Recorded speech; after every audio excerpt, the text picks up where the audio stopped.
What's up, everybody? It's your host, Jaden for Illini Daily. And today's episode is going to be a little brief. I just want to talk about a possible game plan that the Illini are going to do against UConn. And the formula is basically just talk about the offensive plan, the defensive plan, and the target players that we need to be focusing on for this game. I know I kind of talked about that last video, but I'm going to be kind of like less in depth. I just want to give you guys an idea because it's part of the plan. I don't know if they're going to do this plan. I hope they do, or have an idea similar to this plan. I feel like it'd be kind of close. But anyway, let's just get straight into it. And the first thing let's talk about is the offensive plan.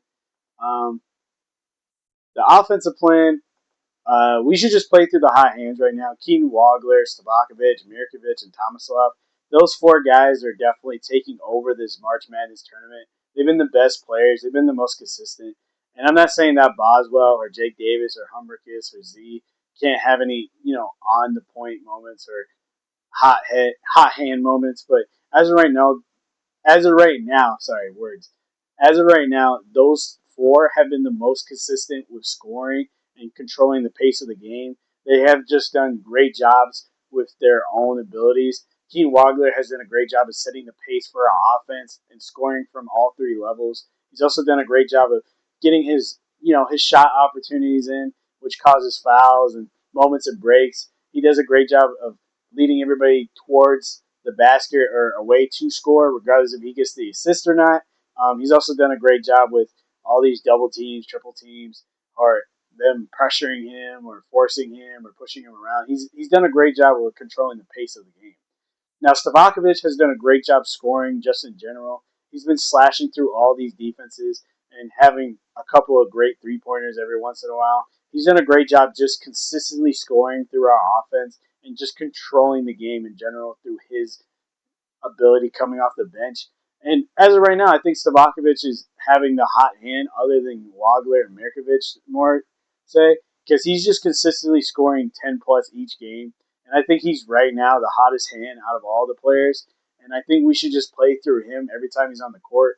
Now, I'm not saying Wagler and Mirkovic and Tomislav shouldn't get their shots, but right now, Stavakovic is on a whole nother level, and he should just keep getting the ball, and we should keep playing through him. But that doesn't say Mirkovic and Tomislav shouldn't get the ball.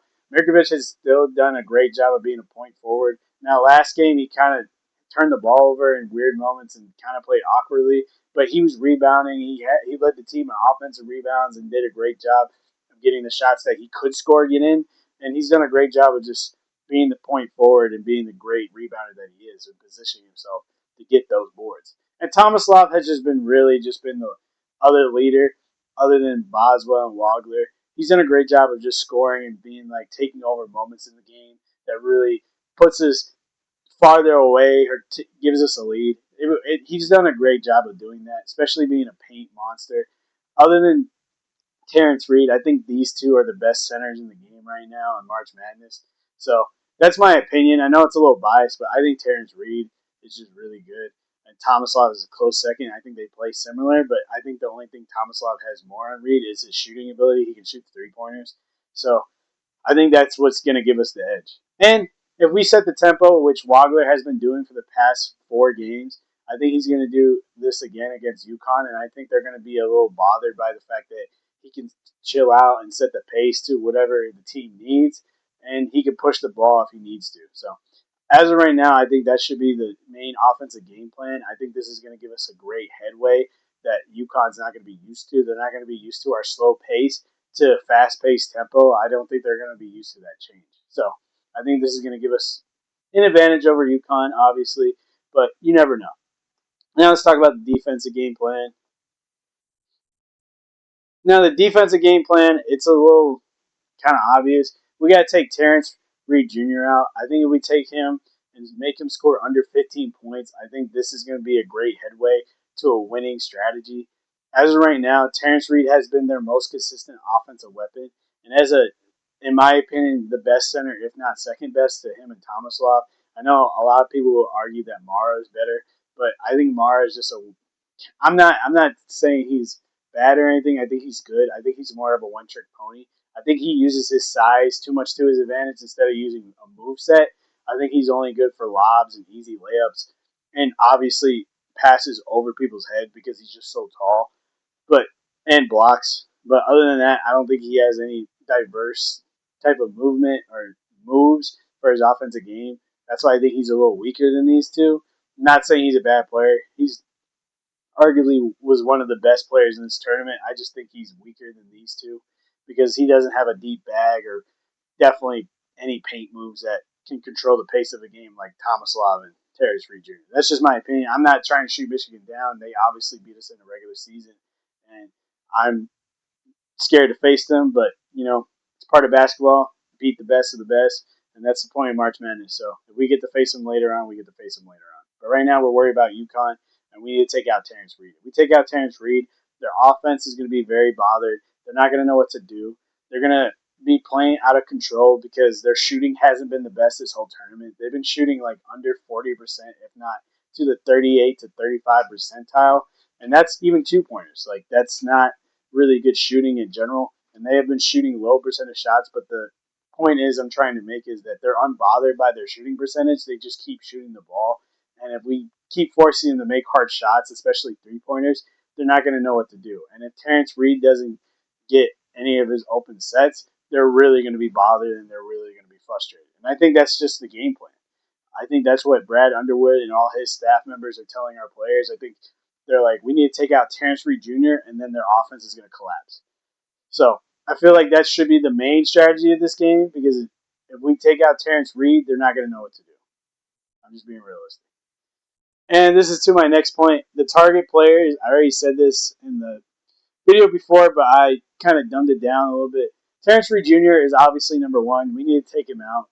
We take him out, they're not going to know what to do, and they're going to be frustrated, and their offense is going to collapse. Now, the next one, I put Braylon Mullins over the other two guards due to the fact of the last game.